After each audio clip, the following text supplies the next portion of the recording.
This episode of the ResortLoop.com podcast is brought to you by Joffrey's Coffee and Tea Company.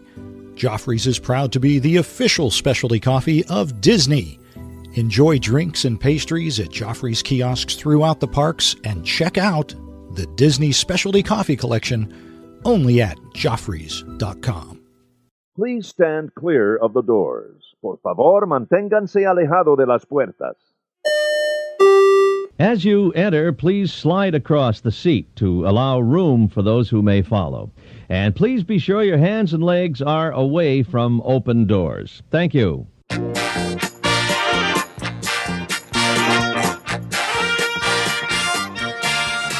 everybody, thanks for joining us. This is ResortLoop.com. I'm Tim Scott. I'm Bob Collar. And this is ResortLoop.com episode 219er. Niner. Yeah, there was a niner in there. You flying a plane? What is it? What are you doing over there? You're the pilot. I thought we had talked about this before the show started. I thought you were going to use 9 because last week or last show you were Spanish. Yes, we did 2-1-8. This would be 2-1-9. No. I thought you were going to go German with the 9. I just did niner. Just a niner.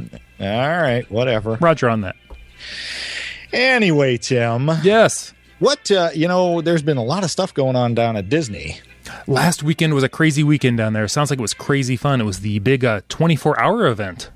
Yeah, I've never done that. Have you done that? Oh, I can't stay with 24 hours in my own house. Well, I kind of wanted to talk about that today, but if we don't, neither one of us has been there. I guess the show's done. Thanks for joining us, everybody. No, this is exciting. What? We have a looper, one of our bloggers, an all-around great person. Miss Rebecca Toon is joining us on the show. Hey, Hello. Rebecca. Hi, Bob. Hi, Tim. Thanks for having me. Oh, it's our pleasure. So you were there for this, what would you call it? Not a fiasco. The sojourn. Yeah, I think a few times we called it complete insanity. But the fun kind. Only the fun kind. Absolutely. So how'd you decide you were going to go down? Or did you just know whenever they did it you were going to go? Or Well, I back in our trip during September and October, because we were down there for 11 days, I actually upgraded my park hopper to an AP. So I'm sort of always on the lookout for an opportunity to pop down there, because once you've got the park tickets, you can get a lot of discounts as far as your room and everything like that. So if you can find some inexpensive airfare, a lot of the cost is defrayed by having that annual pass. How can you not go? Right? How can you not go? It's sort of you save money by going. That's right. I try to tell people. Most of them don't believe me. But I have a few girlfriends, and they were headed down to visit the world, and they said, why don't you come along? It was a Memorial Day weekend, so I was sort of reluctant because I actually didn't think I was going to be able to get airfare. And but I'm always looking. I'm always looking for airfare. And so one day a phenomenal deal popped up with United. It was like $183 round trip. Ooh. And I'm from Connecticut, and we don't usually see those prices. So I snapped it up, and I flew down Thursday morning. And we spent the day Thursday morning at Hollywood Studios. And then, of course, we were in Magic Kingdom Friday for the 24-hour event, and then we were in Epcot the next day. And it was probably the fastest trip I've ever made, and probably the one where I got the least amount of sleep. So you got there on Thursday, and then you shot back on Sunday, Saturday? Sunday. I came back on Sunday. I actually left Thursday. My original flight was scheduled to leave late afternoon, early evening, but I had gotten a lot of things squared away at work, so I actually took off early and just hit the airport just to see if I could fly standby on a couple of the earlier flights, and I actually ended up getting a 6:30 in the morning flight out, and so it was kind of nice because that basically gave me a whole other day in Disney. That did kind of come back to bite me in the end for a quick moment, but I did get to fly down there early, and when I arrived on Thursday, I got there about 10:30 in the morning and headed straight over to Hollywood Studios, and then I left on the 5:55 a.m. flight Sunday morning. Whoa. Oh, wow. It was fast. It was really fast. We sort of hashtagged our trip "No Sleep Till Neverland," and then it became "No Sleep Till Everland" because it wasn't. The sleep was such a low priority. You know what? Before you go any further, though, I do have to say, Tim and I work with a guy who, you're exactly right. If you keep an eye on those airfares, you can get a really cheap airfare. He was telling me, and I think he already went down last week, but he had airfare. Are you ready for this? Round trip airfare out of Cleveland, $83. Wow. Yeah, so you're doing it the right way. I mean, you keep an eye on that stuff, and if something pops up, and he's a Universal guy. He has annual passes to Universal.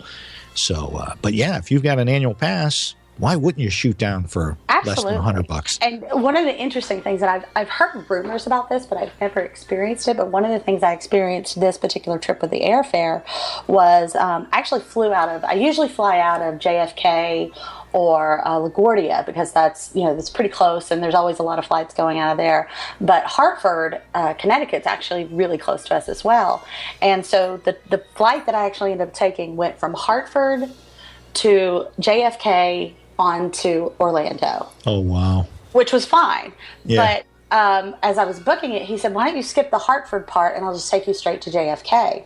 So that Hartford to MCO trip was $183. The exact same flight leaving out of JFK, if I had skipped the Hartford part, would have been $398. Is that not crazy or what? It was, to me, because I have a love-hate relationship with airlines, it was the epitome of airline functionality. Right. Oh my gosh. So I was like, no, I think I'll sit on your other plane for an hour and save $200. Exactly. Thanks. Yeah, exactly. So yeah, you got to keep an eye on them and be flexible. There you go. Great tip. There you go. So you got down there, you got to see some of Star Wars weekends as well. I did. So I think that they, technically, the Star Wars weekends start on Friday and run through Sunday. But we happened to be over there Thursday, and I had been reading a couple of Twitter streams and reports on the Disney blog that talked about this new sort of what I am looking at as probably a precursor to what I hope is going to be the cantina when Star Wars Land comes to fruition. But so there's a place called the Rebel Hangar, and it's actually a part of the Backlot Express that Disney has sort of refitted for Star Wars weekend. And it's only open, I think, from 4 to 9 during Star Wars weekends. But Thursday, it was open, and I had been reading, and I literally got so lucky. I happened to snag a reservation for the 6 of us. And so we had a reservation for that on Thursday evening. And I was really kind of taking a gamble because I made the reservation for Thursday evening knowing that if I didn't get an earlier flight out, I wasn't going to make it. So I had a lot of things go right for me that morning. But it was so cool. And it actually turned out to be a really sort of pleasant surprise because we booked it sort of thinking it's something new, it's something different, let's try it out, how bad could it really be? And, now, is it a sit down or is it? It is a sit down. It is in an area that is typically a counter service area, but it's sort of been retooled and refitted. And when you go in, there's place settings at the table, just like you would expect at any sit down restaurant. And then there's galactic memorabilia all over the place, including on your table. We had a Death Star sitting right in the middle of our table, which is really cool. Nice. Yeah, that's very cool. I am what I sort of call a bandwagon fan. I love Star Wars, but I don't love Star Wars. You don't have Star Wars sheets at home. Yeah, exactly. So for the diehard fan, this is a really cool place. But even for sort of a novice fan, it was entertaining and a lot of fun. And we got in there. It did take them a little while past our reservation time to get us seated because we were a bigger party, and it's sort of a small space. So they had to wait till 2 tables near each other opened up. But it was totally fine. We stood outside and watched the Jedi training session and had a lot of fun watching the kids. And then we got to come in, and so I think the thing that struck me the most was what they did with the theming on an already established space, because when you walked in, you really got the feeling that you were sort of in a lounge from another galaxy, and they did a really great job with the theming. That's cool. Yeah. Yeah, it was very cool. We were seated, and right away the server came over and handed us a menu. And we had dinner reservations that were sort of pre-existing at 50's prime time at like 8:30 at night. So this was sort of a late lunch tapas, sort of we're going to order a few plates for the table and just share. And so the menu is completely kitschy. The names are ridiculous. You have things like lightsaber bites and fruit and cheese sabers and cheese and Sith, and the drinks are phenomenal, but they've got those, kitschy, cheesy Star Wars names. I think I ended up with a Dagobah swamp juice. And sounds delicious. It was delicious. I think my huge success of the trip actually was I tweeted out that I was enjoying an evening with aliens and Tito's, and then I said, yeah, so just another Thursday night. And a couple of days later, Tito's vodka actually favorited that. Oh, awesome. It was huge for me because I love Tito's. But so we ordered a few small plates for the tables to share, and then we all had a couple of drinks. And the drinks come with like these optional, like the glowing clip-ons. So ours came with either a Death Star, a floating Death Star, or a glowing X-Wing fighter. And we all sort of chose the X-Wing fighter, and I think by the end of the night, mine ended up as a hair clip in my hair. Nice. But we sat down, and I think the most impressive thing was we had been there probably about, maybe 5 minutes. And I had my back sort of to the entrance facing my friends. And one of my girlfriends looked up and just started laughing. And I said, what are you laughing at? And I looked behind me, and there was a character literally inches from my ear. And he was not an attractive character. He was frightening. He was actually one of the cantina musicians. And he was hilarious. And we actually did not expect to see characters. Everything we had read said it's not a character, but you never know who might turn up. And so it was left very vague. But what I can tell you from our particular experience is that we met and came to our table, one of the musicians from the cantina, Chewbacca, which was by far and away my favorite. Chewie. I totally fangirled when Chewie came out. Nice. We also got to meet a stormtrooper who came to our table a number of times. And the Jawas were there as well, trying to make trades. Oh, Very cool. It was very cool. And I think we were a little bit surprised, so I can't comment as to whether this is a regular thing or if it's maybe just something they do in some of the slower times when those characters are available. But for us, the experience was phenomenal. And if you are sort of looking for, I know there's a lot of Star Wars buffets out there right now for Star Wars weekends, and they're actually pretty pricey. And so if you are wanting to have the opportunity to meet some of these characters but aren't really willing to pay the buffet price, this could be a really great option because you can go in and order a small plate. Like the lightsaber bites that we ordered were these they were corn dogs, but they were like knockwurst sausages. And it came with the house-made chips and honey mustard dressing, and there were 5 of them in the basket for like $11. So if you have that and a soda or that and a drink, you're going to come out way ahead than if you pay the buffet prices. So it kind of harkens back to the old days when they had like the ice cream social and those smaller sort of character interactions. And it was phenomenal. And the characters were great. They kept coming back to our table and, picking on us a little bit. And that was awesome. That is very cool. Wow. Sounds like a lot of fun. Did you get a chance to run over to Darth Small? We did. We ran over there, and the crowds were pretty light. We just popped in for a little bit. My son had wanted something, so I picked that up for him. But it was a pretty quiet day because it wasn't technically on the weekend, so the crowds were a little bit lighter. Nice. But we had a really good time, and the Rebel Hangar was such a pleasant surprise. I think we were all sort of really glad that we had taken the time to do it. Well, I can't wait to try that out. That sounds fantastic. I think that right now what they're saying, the official party line, is they're only open for Star Wars weekends. But Right. what I've read and what I personally think is that is sort of their beta test for the cantina once things Right. take off with Star Wars. So As long as they don't. Good. Good. As long as they don't touch my sci-fi dine-in theater. Oh, I don't know. Don't mess with that. I'm a huge fan of the sci-fi and the B-roll I love movies. I think they're great. Absolutely. I have to say, if you're looking for one thing to go in there and get, unanimously, we recommended what was called the Chips and Sith, which was a hummus platter that was decorated to look like Darth Maul. I saw that. Yeah. It was, I have to say, appearances alone, which were very cool, and decorated with bugles. His horns were bugles, which made me very happy. That's cool. But the hummus was delicious. It was actually incredibly flavorful. Nice. So that was sort of our favorite of the things that we tried. And for us, the one to skip if we were going back were the fruit and cheese savers. I'm a bit of a cheese snob, and this one didn't quite live up to what I had hoped.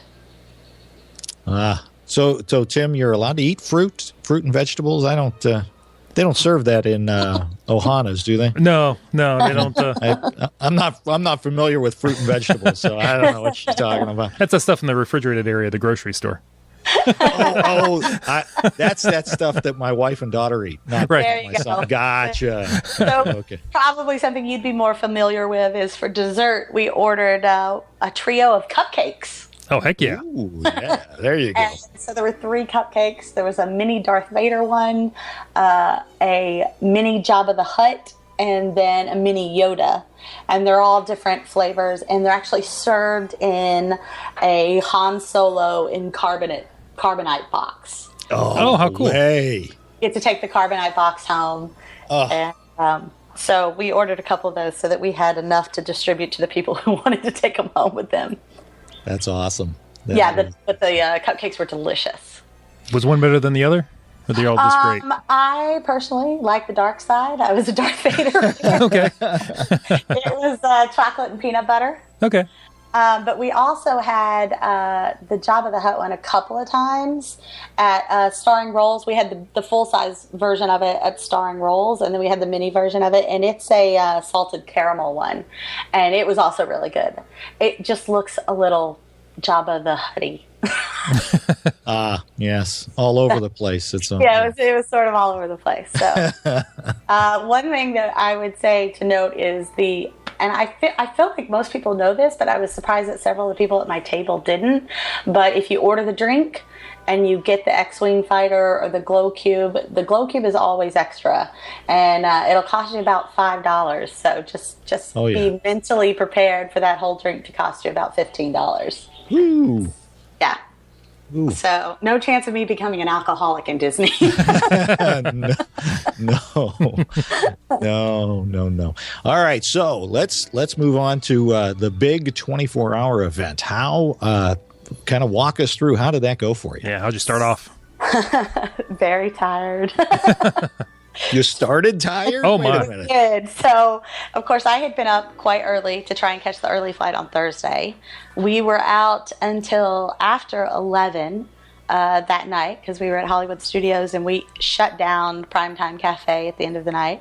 We had a great server, and he literally sat down at the table and chatted with us for over an hour. Oh, wow. And so we got back to the room, so we slept for about 4 hours, and then we were up and out the door of our resort. We stayed at Art of Animation. We all had a suite there at Art of Animation, and we were out the door and at the bus stop at 5:15 Friday morning.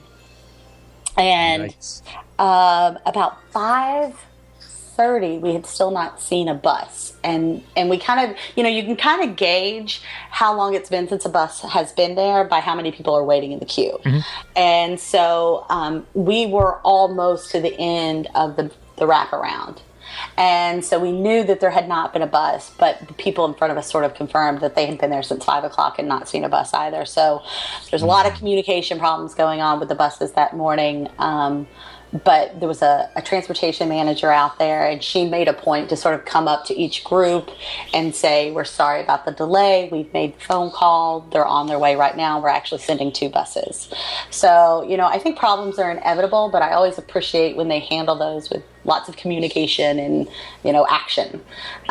So we got there a little later than we anticipated. We stepped off the bus Friday morning at 5:50 a.m. Oh, wow. That's rope drop there. There you go. It was. Man. We literally stepped off the bus in time to see the fireworks going off that sort of signaled the start of the 24-hour event. And So the 24-hour event starts at 6 a.m.? 6 a.m. Oof. Yeah. 6 a.m. to 6 a.m. Wow. So we stepped off the bus. We saw the fireworks. We actually went through bag check, and I actually, for the first time since I think I've been there, this is my 34th trip, and I think this is the first time I've ever used a locker.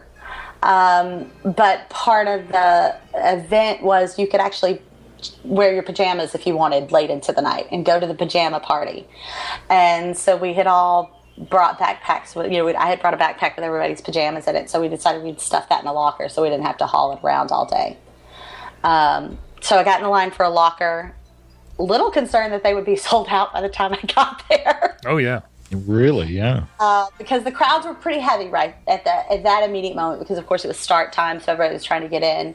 But I did manage to snag a locker. We stored all of our stuff and headed into the park. And I think I was expecting Christmas Eve, New Year's Eve crowds, and it wasn't.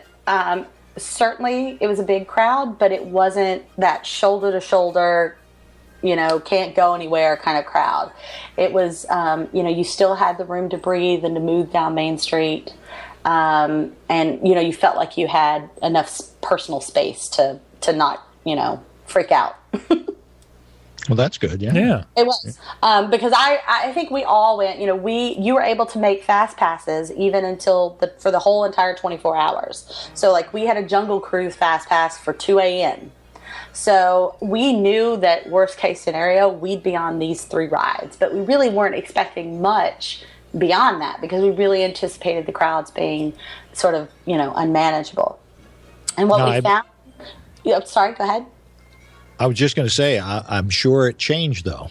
I'm sure it got a little bit more crowded as the day went on. Right. What we noticed was that around 5 o'clock in the evening until about 8 o'clock at night, that was when you started seeing those really heavy crowds. And those pressing people, and I don't know if they were coming over from other parks or what they were doing, but what we did notice is that until about 5 o'clock, we were getting on rides, and I think the longest wait time we had in a standby line was, I think, 35 minutes. Wow. So not terrible. Not bad. No, heck no. Not bad. And, lots of people there in costumes, which is really cool. They had invited people to wear costumes, and some people went just way over and above. We saw one guy who was dressed head to toe in pants and a shirt that were completely made out of bags from the Disney Resort stores. Oh, wow. And all we could think of was the chafing. Yeah. Like a sauna. Yeah. He was young. I'm sure he didn't care. But lots of great costumes, lots of original things that we, were surprised to see, but a lot of fun.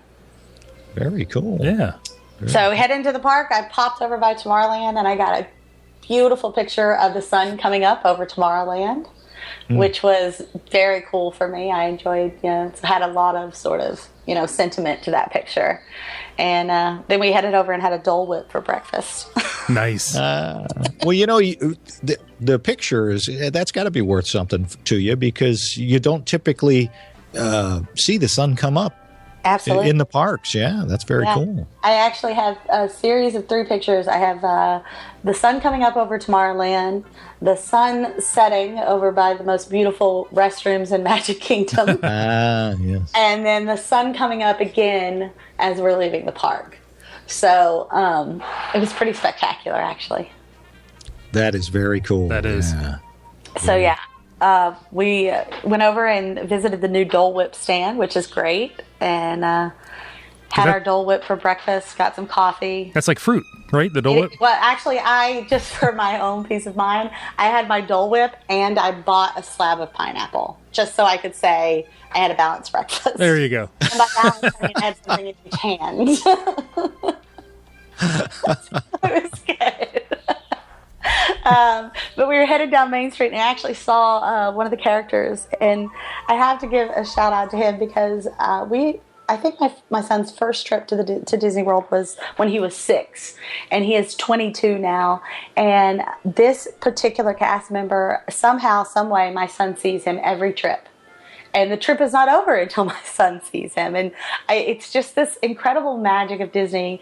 And it sort of speaks to the continuity and everything that we love about Disney is, and this guy has been in a million different places. He was over at the Diamond Horseshoe Saloon when they did their show. He's been on the Pirates and Pals cruise. He's been up and down Main Street. But for over 15 years, we have seen this same guy. And it's always incredible to run into him. Oh, wow. That's very cool. Yeah. It's very cool. One of those favorite, people always ask you, why do you go back so often? And that's always an answer for me. That's awesome.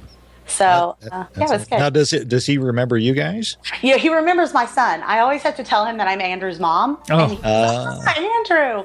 And he actually remembered that Andrew had been there with his girlfriend back in October. He's like, oh, I met his girlfriend. I'm like, you did. Oh, wow. So, How about that? he does. And his actual immediate boss happened to be walking by at the time I was talking to him, and I said, I got to stop and hug your neck.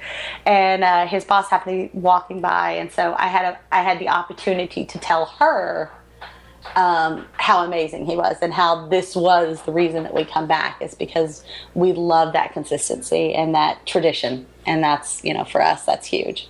Yeah, that goes a long way for those folks. So don't be afraid to do that. Yeah. We went to guest relations and wrote out a couple of cast member comment cards over the weekend because people were just, the cast members seemed to really get caught up in the excitement of the 24 hours. And you would think they would just be like, really, I have to work for 24 hours. But they weren't. They were friendly and energetic. And, as the night went on and we started getting a little punch drunk, they, I think, got a little punch drunk with us, and it was a really sort of different atmosphere. Yeah, everybody probably feeds off the same energy, I would think, when you're there. I think so. And, the question always came up. We got on the Jungle Cruise at 2 o'clock in the morning, and our skipper, the first thing he asked is, who's been here since 6 a.m.? And myself and 2 of my friends that were with me, we were the only people who raised our hands. Oh, wow. And so he made everybody on the boat give us a round of applause. So, that was really cool. That is cool. Now, you put down in some of your notes that you sent us charging stations. What does that mean? I have to tell you, I've never used the charging stations at Disney World. Right. But the one over by the Rapunzel bathroom is awesome. And I just was so impressed with the availability of them. One of my friend's mom was on an ECV scooter, and the battery seemed to drain a little faster than she anticipated. And they were able to go over and park it inside the gift shop at Space Mountain and charge it for a couple hours. Oh. Which was incredibly convenient when you're there. And I think I had never really paid that much attention to them because the battery on my phone tends to last, a decent amount of time. But when you're there for 24 hours and you're constantly periscoping or tweeting or, whatever, you're going to run out. And so we actually sat down at the charging stations over by the Rapunzel bathrooms, and it was getting late. It was getting time for the fireworks. So we were able to sit down, charge our phones, watch the fireworks, and go to the bathroom. And for a woman, that's like the trifecta. That's it. Especially when you've been up for, 16 hours. Yes. Absolutely. Well, tell us about your periscoping down there, because I was able to pop in for a few of those. It was. So periscoping is relatively new for me, but it seemed like a lot of fun. And where better to try it than Disney? And each time I would launch it, you'd immediately have people popping on to watch. And so I periscoped a few things. I periscoped the electrical parade. I periscoped the Jungle Cruise, a couple of rides. One of my favorite ones was Splash Mountain. I actually periscoped Splash Mountain, which was a lot of fun. And if you're not familiar with periscoping, it's basically a live stream where I can show you what I'm looking at in any given moment, and you can sort of text me questions or comments. And it's a really fun way to sort of bring people in who either aren't there or maybe missing it a little bit, or for whatever reason, just want to be a little voyeuristic. Right. But I try to do it as often as I can. One thing I learned is it's data usage notwithstanding, it works a lot better if you're on your own data versus using the Disney Wi-Fi, because it is bandwidth heavy, and with that many people trying to be on and do things, it did drop out a couple times when I was using their Wi-Fi, so I switched over to my own data and had a lot better experience. And you can Periscope anything, but I had gotten a lot of comments from people who said, "Oh, I really enjoyed seeing, just hearing the sounds of Disney, that it brought it all back home to them." Oh, absolutely, yeah. I know. I tuned into one, and you were at a dead stop on the TTA. Oh my goodness, yeah. I was worried you had to be evac'd off of that. I had to say, we were on it, having tried to go ride it a couple hours later, and it was closed because they were walking people off. And then it opened back up, so we went in there, and then it stopped again, and I was like, well, this might be interesting. But we started moving again, and we did not take a nap there, but I will admit to popping into the Hall of Presidents a couple of times and blinking extra long. That's a good place to do it. It was. Yeah, around 11 o'clock, we had I had very fortunate with the weather for the most part while we were there, but about 11 o'clock a thunderstorm sort of blew in, and from the lightning that we were seeing, it looked like it was going to be really bad, and in fact they canceled the 11 o'clock Main Street Electrical Parade, and so we kind of saw it coming, and so those seasoned veterans of Disney know exactly where to go. And so we headed over to PhilharMagic. And I've never seen a crowd like that standing in line. And the entire area was just packed. And we got in and sat down, and I think I remember the first few notes of it. And then all of a sudden, told us to get out. So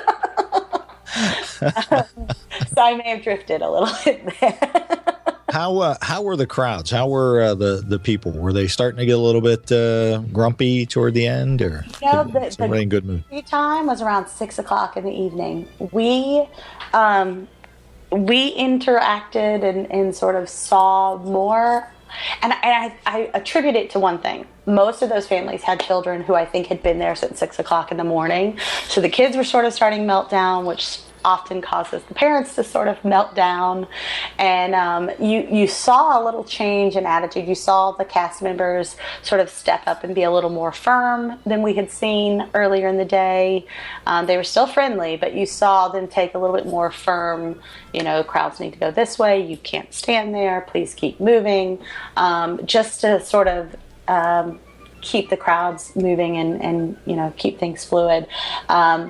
But like I said, that time between 5 to 8 is very crowded. We actually took that time to sort of go and sit down, and we had coffee, we had a pastry, and we just sort of relaxed and talked and everything. And I think that was a good move for us, because I don't think we would have done well as a larger group in a crowd like that. But like I said, around 8 you saw a little decline, and then around 11, when they canceled the parade and the storm started moving in, you saw a big sort of mass exodus. Oh, wow. Yeah, okay. So the sort of the thunderstorm that they expected, we didn't necessarily see. I think we actually only got rain for about 15 minutes at the end of the night, but that sort of caused a lot of people, especially people with children or people who had been there for a long time. I think that's when they sort of called it for them. Wow. Yeah. So you stayed from 6 a.m. to 6 a.m. Did you? Yes, I walked in at 5:50 and I walked out at 6:15. Wow. Yeah. It was. Would you do it? Would you do it again? It's a good question. I will. I don't know. That is an honest assessment. It's one of those things where I don't feel like I need to do it again. I wouldn't rush to sign up for it right now, but I never ever say no to Disney. So there you go. It's any kind of Disney experience, right? It is, and it was absolutely one of those things where I can say, look what I did, this was fun. It was, one of those bucket list things. One of my favorite moments of the evening was they had a webcam, as many of you know, that was, that sort of was going all night for people to see the castle and the shows, and it was actually positioned right up at the train station.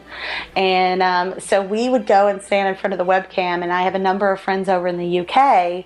So as most people in the US were going to bed, they were getting up and they were shooting me text messages. Where are you? What are you doing? And I'd say, well, go pull up the webcam and I'll wave at you. Oh, how cool. And so I would wave at them through the webcam, which is always a fun way, to sort of have that connection. But then around 3 o'clock, some of the people in our party went ahead and went to the hotel and called it a night. And so I actually went and changed into my pajamas, and I actually went and sat up in the train station. And I was probably one of only 3 people, including the guy running the webcam. And I sat down on the ground and I propped my feet up on the railing and just sat and stared at the castle for probably 45 minutes. Wow. And there is nothing more peaceful or that brings more of a sense of contentment to me than watching that castle. Yeah. Yep. So, absolutely. You posted some pictures on Twitter of your feet in the castle. I did. Yeah. That was really the only part of me that anybody needed to see that night. I have a lot of hair, and it was super humid. And I think at one point I tweeted out that the park was closed to capacity due only to my hair, because it got big by the end of the evening. It was a throwback to my high school days. There you go. But it was a lot of fun. I actually think I probably would do it again. I don't know that I would be so dogmatic to stay the whole 24 hours. Mm-hmm. Because about 5 o'clock, I think if I had done it before, I would have probably called it and headed home. Yeah. But, That's understandable. It was absolutely an amazing evening. Disney did an amazing job of keeping so many activities going, so many rides open. I think I was expecting something more like Extra Magic Hours, where some of the rides are open, but not a lot of the shops or the food counters are open. But in this case, everything was open all night without exception. That is cool. It was very, very cool because it gave us a lot of options. And at certain points in the night, we were literally eating to stay awake. We went to Casey's and got corn dog nuggets just to keep our mouths moving. And nice. stay awake. Wow. So that was very cool. We could go in the shops and things like that. And I did that, to disperse the crowds a little bit, but also just to keep people engaged. Oh, yeah. And I think they did a really great job of that. Absolutely. Well, Tim, I think that's all I have for Rebecca. Well, before we go, she had an exciting event when she was trying to get home. Rebecca, what happened? Yeah, I think you were about to yell "stranger danger." I actually was. My flight Sunday morning was leaving at 5:55 in the morning, so that meant my Magical Express was coming at 2:45 in the morning. So, because I am me and I am completely illogical, I didn't bother going to bed because Magic Kingdom was open until 3 o'clock on Saturday night into Sunday.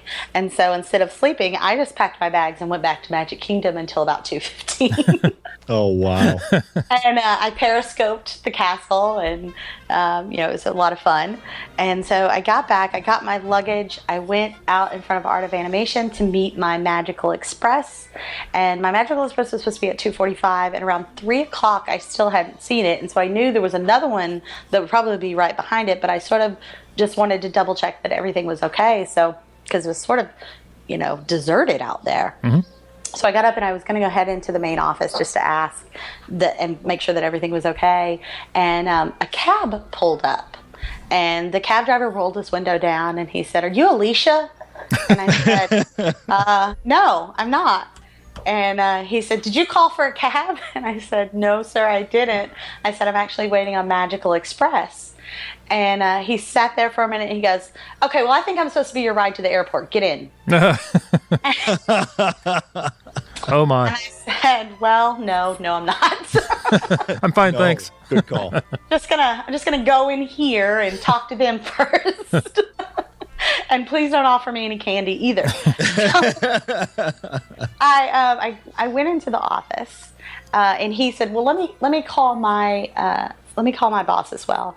And so I went in. I cast member at the front desk, and I said, I haven't seen Magical Express. And she said, well, were you late for it? I said, no, I wasn't late for it. It's late for me. And she said, well, hold on, let me make a phone call. And so she called whoever it is that she called, and she kind of turned her back to me and spoke in very hushed tones for a while. And then she hung up the phone and she said, something happened to your Magical Express bus. This is where, she said, you need to take the cab. And I said, and I think had it been a different set of circumstances, had it been during the day, was I not traveling completely alone? There's a number, had they let me know that this might be happening, I think any of those factors would have made things a bit easier. But as it was, a single woman traveling alone in the middle of the night in any taxi cab made me a little anxious. Yes. Absolutely. So I had a conversation with her about this anxiety level, but ultimately I said, okay, I'm going to get in the cab, and I said, I'll sort of take this up with DME when I get back home, because I actually do need to get to the airport. And so luckily, this did not turn out to be a B-rate slasher movie. I did not get killed on the way to the airport. And as a matter of fact, the taxi driver was quite gracious and kind. And as I had no cash with me whatsoever, because I was not anticipating, I had $1 to tip the DME guy for my bag, I didn't really have any cash. And so I kind of felt bad at first. And he goes, don't worry, they'll take care of me. I'm not concerned. So he was very gracious, and he did not kill me in his cab. And I appreciate that greatly. Well, that's good. It was very nice of him. But I will have a conversation with Magical Express that this may not be the best way for them to do business. Right. Really? So I got to the airport, and I went to pull up my confirmation number to check in for my airline or my flight, and I had an email in my inbox from the airline telling me my flight had been canceled. No. But the flight wasn't canceled, and so I'm like, I've been canceled. And basically, long story short, what it turned out is that my because I had taken the earlier flight on Thursday, somehow I had been tagged as a no-show for my original flight. And so they canceled my return flight. So I basically had to prove to them that I had gotten on a plane and that I was in Florida, and I did need to get back home. Right. I can prove I'm here. Here I am. I really am. Look, here's a palm tree. So always an adventure. But yeah, it was a little touch and go. I texted my husband at 3:00 in the morning, who was thrilled to death that I did that. And he's like, "What would you like me to do? I'm in Connecticut." I'm like, I don't need you to do anything, but if I don't show up, you need to know why. So, he kind of went through this, well, did you confirm it with the desk? And I said, yes. And he said, is it a Mears taxi? And I said, you know what? It is a Mears taxi. And for some reason, that made me feel better. Yeah. So, If just some guy pulled up and said, I think you got to go with me. That's right. in an unmarked car, probably not a good call. In a panel van. no matter what the cast member had said.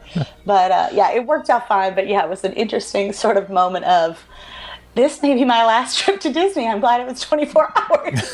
Glad it was fun. Exactly. Oh my goodness. So. Oh my goodness! Hey Tim, let's remind everybody. Rebecca is one of our fantastic bloggers. She did the transformative power of Disney, which is a great article. That's an inspirational article, Rebecca. That was awesome. Very nice, and of course the review of the outdoor kitchens at Flower and Garden, another great one from her. So, Rebecca, thank you for doing that and being part of our blog team. Absolutely, my pleasure. Awesome. We love it. Everybody, thanks for joining us. I'm Tim Scott. Thank you, Rebecca. Rebecca, where can people find you besides the blog if they want to catch your Periscope? Usually or your feet. Or your feet. Feet. So if you want to see pictures of my feet, I'm on Twitter at BeccaBerry73, Facebook by the same name. Very nice. Good. Awesome. Thank you very much. I'm Tim Scott. You can find me on Twitter at ResortLoopTim, at Facebook at TimResortLoopScott, and the website that has the blog, ResortLoop.com. And I'm Resort Loop Bob on the Twitter and Instagram. Don't forget Facebook.com/Resort Loop. Rate us on iTunes. Where else can they listen, Tim? Where do you think, Rebecca? The Stitcher. Absolutely. Nice. This has been, what is it, Rebecca? ResortLoop.com podcast. The gateway to the magic. See you, everybody. I don't think she really listens. I don't think she really listens to the show.